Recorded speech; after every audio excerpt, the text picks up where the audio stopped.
And hello everybody, welcome back to the channel and welcome back to another edition of the Visual Guyz Entertainment News, where you can probably tell because it sounds a little bit less echoey and it's a bit more annoying because it's just me, myself and I. There is no Christy Berge this weekend. He has got I was gonna say he's got problems all right, but no, he's got family stuff to do today, and he's late getting back from work and all that kind of hoo-ha and stuff with kids, blah, blah, blah, the same old normal shenanigans, but everything's all good with him. He's just become a very busy man, but after, becoming a daddy and all that kind of shit, and he's got stuff to do, and sometimes his job can piss him about a little bit. So no Chris this week, and it is time for our Fantastic Four First Steps spoiler heavy review, but don't worry, if anybody wants them, you'll have Chris's thoughts completely next weekend, because this week you're just getting mine. You've had my spoiler-free thoughts. Now it's time for my spoiler-heavy thoughts. And this is going to be where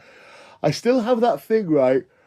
I don't know if it's because I sometimes yawn quite a lot when I'm rambling by myself. And I don't think it's because I take enough breath in. Does that scientifically make sense? If you don't let in enough air, you could just start, because when like a lot of people will speak and then I kind of just let in a little bit as I can. My body's like, damn, I need to fucking breathe. So it just forces me to yawn. It's either that or I get bored of my own fucking voice.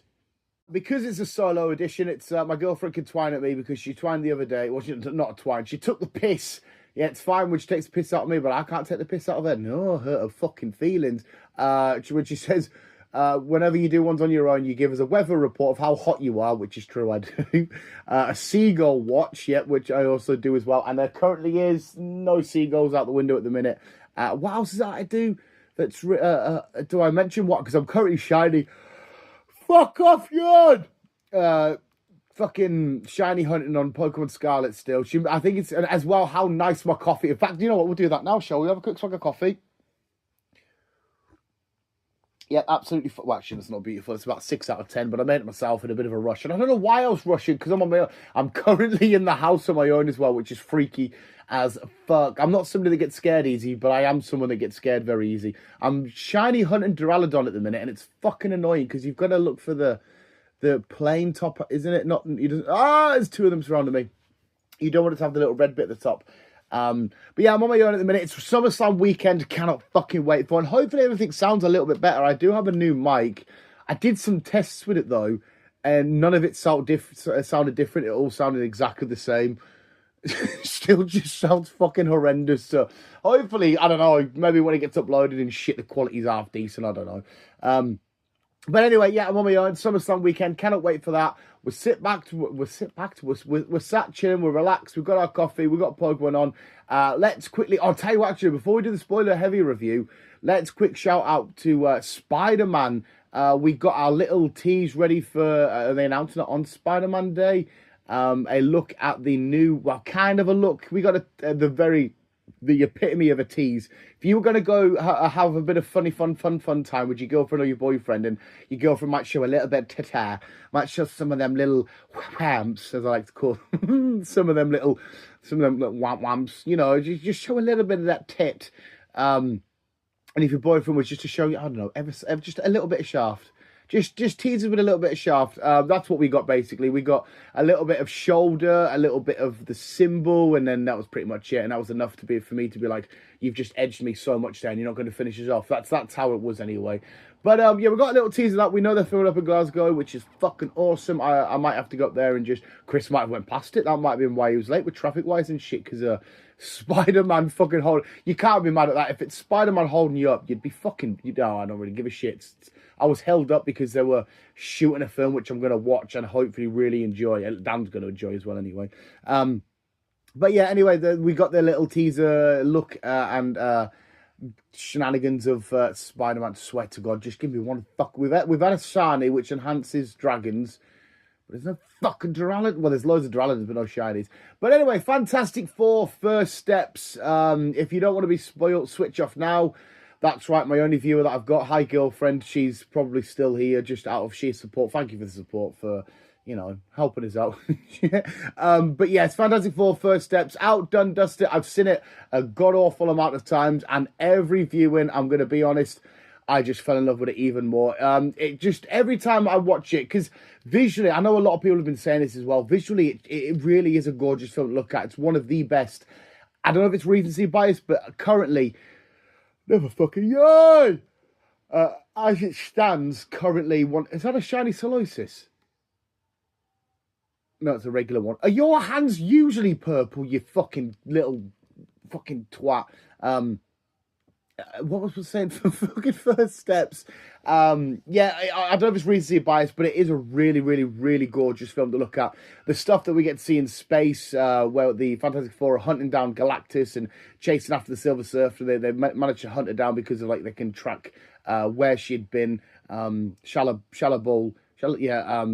she'd been and all that kind of stuff. So they track her into space, and all that stuff we get there is so frigging gorgeous to look at. A lot of this film is so gorgeous to look at as well. The aesthetic itself, this futuristic but 60s sort of vibe, is absolutely out of this fucking world, quite literally. That all looked phenomenal. I think the biggest win for this film, though, for me personally, I think it's the casting.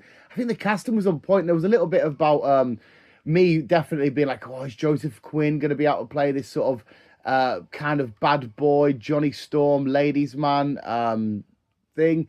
I don't get us wrong, he's a really, really, really, really fucking awesome actor. He'll definitely do a good job, but can he do the job to be Johnny Storm? Completely proved me wrong, and I was more than happy to be proved wrong because he did a phenomenal job at it.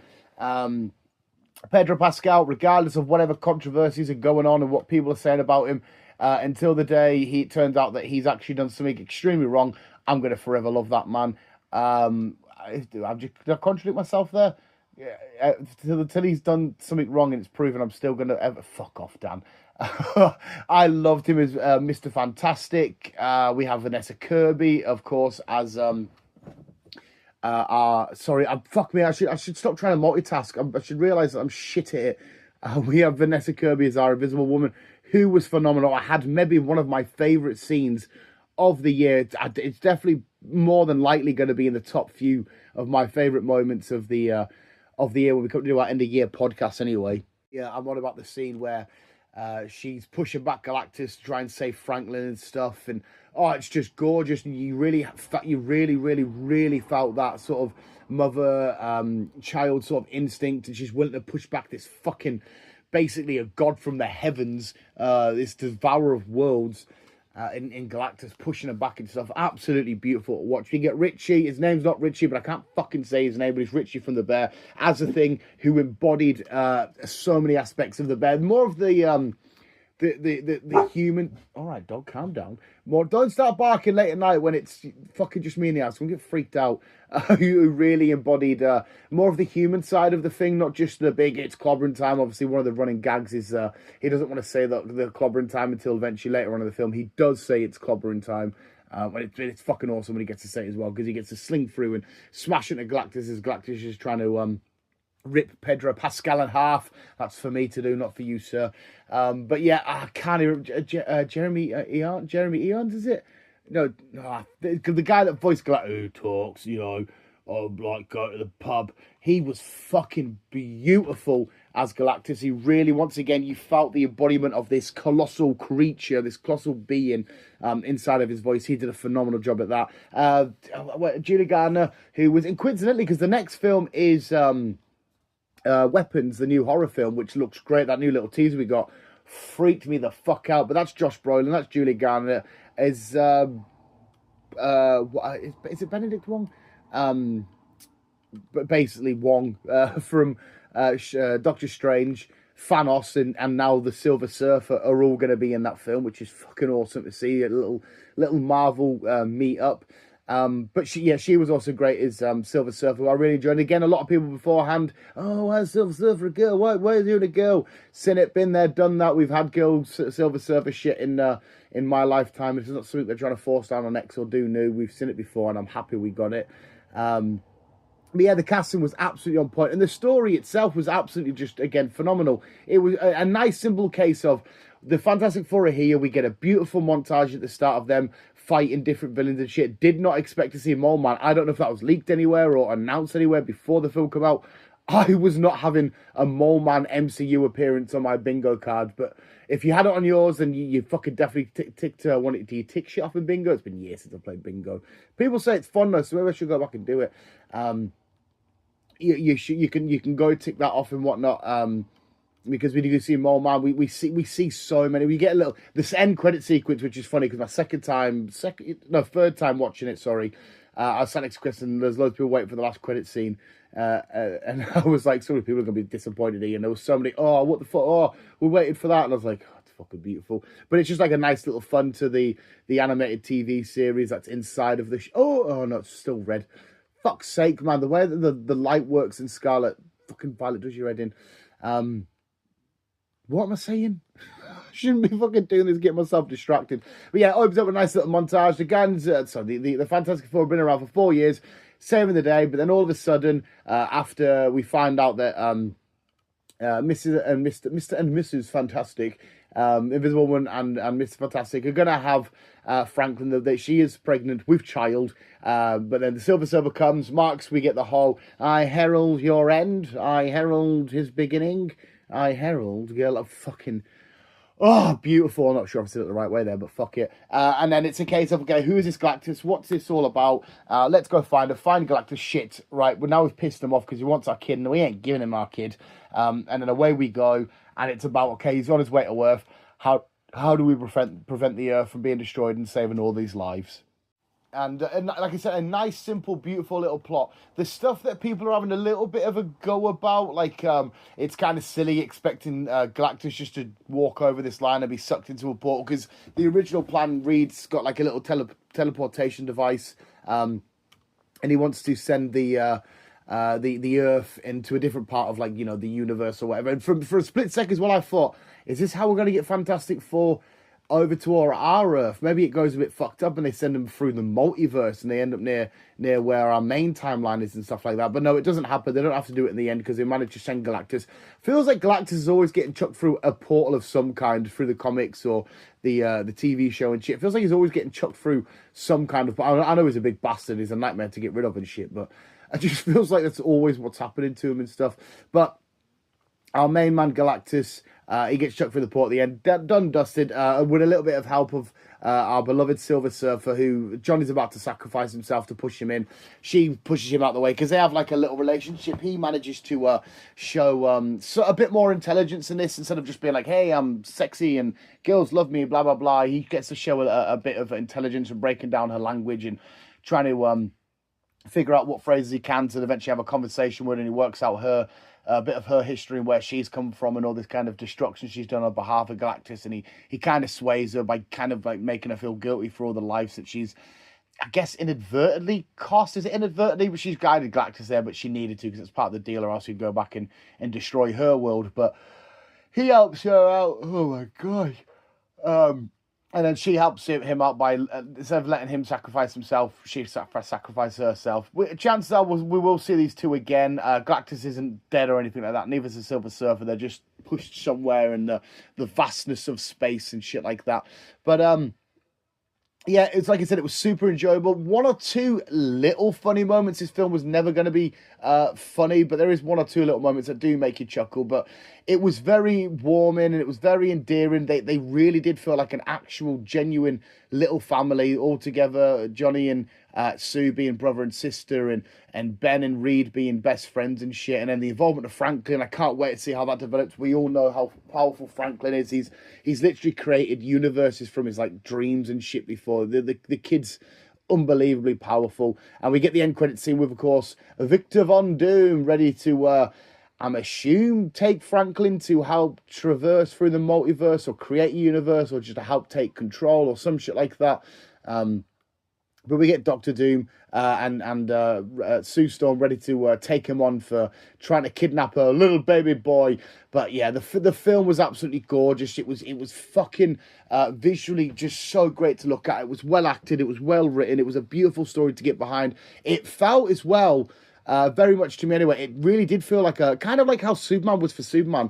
It felt like a a love letter to Fantastic Four, to everything that was Fantastic Four. We get the montage of their very first comic book cover. If you know what it looks like, then you literally see that image and stuff like that. We get to see classic villains, the campy sort of look, a more, not completely, but a not million miles off comic book accurate suit for them. We get to see all their powers getting used in some of the best ways. Human Torch looks phenomenal with his fire stuff. We get to see him sucking in and taking in some fire to put out a fire at one point. The way they use Sue's sort of like psychic barrier reflecting to kind of abilities looks amazing. There's a beautiful moment where she kind of turns a bit invisible so Reed can see inside and check on how Franklin's doing while she's pregnant and stuff. The delivery scene as well. I'm not usually a big fan of baby delivering scenes, but because I can't help it. It's humans, I know, but giving birth to babies to me is always it's just disgusting. People are always like, even newborn babies, fucking, like, one of my mates have had kids, and like, I'm thinking, it's just gooey, and if they drop, they're just gonna fucking turn into a puddle and shit. And I know why babies have a soft spot, but the soft spot needs to be a thing of the past. We can evolve from the soft spot. Like, even if you touch your head now, you can feel your scars of whatever you want to call it, of where yours. It's fucking minging. But this was the first sort of delivery scene where I was like, that was quite cool, because obviously it happened in space, in the way that Reed's also trying to give commands, and they're trying to slingshot around a black hole whilst being chased by the Silver Surfer, and it's all very intense and stuff. Absolute beautiful shit. So yeah, absolutely outstanding. Of course, Dan, Mr. gives everything a billion out of a billion. It's going to get a fucking 10 out of 10. I absolutely adore this. I asked Chris on the way home, out of all the comic book films that we've come out this year, what's been his favourite. And I actually messed up as well, because I said out of Thunderbolt, Superman and Fantastic Four, forgetting that the Captain America come out in February, March, something. It was at the start of the year, and I completely forgot about it. Not because I didn't enjoy it. I fucking love that film. I just completely forgot about it. I think I would go Captain America bottom. This is just the films. This isn't including like Ironheart and stuff like that, in Creature Commandos and stuff, in Spider-Man. I think I would go, yeah, Captain America, Thunderbolts, Fantastic Four, Superman. I think that's the way I'm going to go at the minute. Yeah. We might have to revisit this when we get to the end of the year thingy. We've watched them all a few more times and stuff. We might have to revise our little list there. But absolutely amazing. Fucking loved it. I highly recommend you check it out if anybody hasn't already. I'm sure the people less optimistic isn't as much, hey, shucksy doodles, 10 out of 10, will have a lot more to have issues about. But for me personally, I sat down, I watched the Fantastic Four be an exact perfect copy of the Fantastic Four, going a weird wacky space adventure and then to weird wacky 60s futuristic New York, and I had shitloads of fun with it. I heard a beautiful Galactus, I saw an amazing Silver Surfer, I saw Mole Man, Jesus fucking Christ, I saw fucking Mole Man. But there we have it. That's my spoiler heavy review for Fantastic Four. Go check it out. And next week, like I said, we will be watching Weapons. So next week, because today I went, I don't even speak about what I saw today. Today I did see The Naked Gun. I had to go solo, obviously, with Chris doing all of his work stuff and not being able to get back and all that kind of shit. So I did a solo run, which is absolutely fine. I do not mind a solo run. I am a lonely little bastard. Providing having pals and a girlfriend, I am still a lonely man. But I thoroughly enjoyed it. Got myself a quick cheeky little breakfast and watched The Naked Gun. But I'll speak all about that next week. I don't even know if I'll mega spoil it next week, because Chris will be watching it at some point. I don't want to ruin it for him. Even though I will quickly say there's not exactly much to spoil. It's not like, you know what I mean. It's not like some sort of massive. It's a Naked Gun film. It's just funny and silly and goofy and over the top, but in all the right ways. But I'll speak a little bit about it next week. And next week we are watching Weapons. So the week after that, we'll do a spoiler heavy review for that. What else do I need to get you up to date on? We know the Spider-Man shit happened. Rick and Morty season 8 is officially done, dusted. We've had 10 episodes of that. Absolutely beautiful. Currently in the middle of what we do in It's Always Sunny in Philadelphia. That's on season 17, I believe it is. We've just had episode 5 with the raw dogs and the dog racetrack and shit. So fucking funny. I absolutely love that show. What else have we had to watch this week? I did. Oh, for fuck's sake, what's it called? A natural. No, thingy creature. The shark murder film with sexy Australian in it. Jesus Christ, fuck's sake. Well, I watched that. That was phenomenal. I don't think we've got. Oh shit, we've got the Eyes of Wakanda. Eyes of Wakanda. I think that's what it's called. I haven't done it yet. I'm gonna chill out, do all this, do my videos and whatnot, and get there because I think it's 4 episodes, and I think they're all up on Disney. I'm gonna get them all done before SmackDown tonight. So watch them and then watch SmackDown and shit. I'm just trying to time it right because when you start waiting for SmackDown to start, especially in the UK, it feels like you got loads of time to wait. I also need a nap. I'm at the point where I need a nap before shit. I'm that old and that fucked. I need naps. So that's that. I don't think we've got anything else entertainment-y news-wise. I haven't seen anything major pop up for me. I probably am forgetting something because I'm a useless twat. We know Alien Earth starts in like a week or two, whatever it is, like the 12th or some shit. I think, to be fair, I think that might be it. We've talked Fantastic Four, Spider-Man little sneak peek, beautiful. Pokemon Legends ZA out in October, the whatever it is. We got a new trailer for that not long ago, and that looks sick as well. I say it. We'll end it with this. I do say it looks sick, and I can't wait to play it. But there's something that's bumming me out a little bit about it. Because I fucking love Pokemon games, but the parts that I love about Pokemon games is being inside of the wilderness, inside of the forests, the jungles, the fields, the mountains, the lava areas, ice, all that kind of shit. To be isolated and stuck in one big city. Yes, it's Lumio City, and yes, there's little areas where you do battling and shit. I don't know, it feels like it's took the adventure out of Pokemon a little bit. Again, I'm saying this now without playing the game as of yet anyway. And I know that Lumio City is going to be huge. There's going to be so many places we can explore and shit. And the story of, the area of Kalos and shit like that. It's going to be awesome to break down, and Mega Evolutions and new Megas and all this kind of stuff. There is stuff that I'm really looking forward to. But yeah, like, we had the polar opposite with Legends Arceus, where it was just wilderness. And now we've got just concrete jungle. Which again is fine, it's cool, but I want to go out there. I want to surf on a Pokemon. I have to do some rock climbs and rock smashes and strengths and get over this and traverse over that and dark tunnel here and rock tunnel there and shit. So I mean, we'll see when it fully comes out. We get more trailers and shit. I'm probably still gonna give a fucking 10 out of 10. But we'll end it there anyway. Visuals. You've had just a solo edition of the not really the entertainment news because I haven't given much news. Definitely recommending go watch Naked Gun. Fantastic Four still in screens, but you'll be sort of looking like it to kind of wind down-ish in the next couple of weeks. Superman still playing. Go check that out. Shin Godzilla is out on the 14th of August, if anyone wants to go watch that. Beautiful, beautiful, beautiful film. But yes, visuals. Anyway, sorry you've had a solo edition, but I've been... it's not Dan's Talking. Go check out Dan's Talking Crap over on Spotify. If you somehow manage to get through this, you can probably manage one of them episodes. But thank you for visuals, for listening. Oh, fuck, that ended up. Thank you so much for watching. You guys are literally fucking best. We'll always keep being you and keep on, keep it on.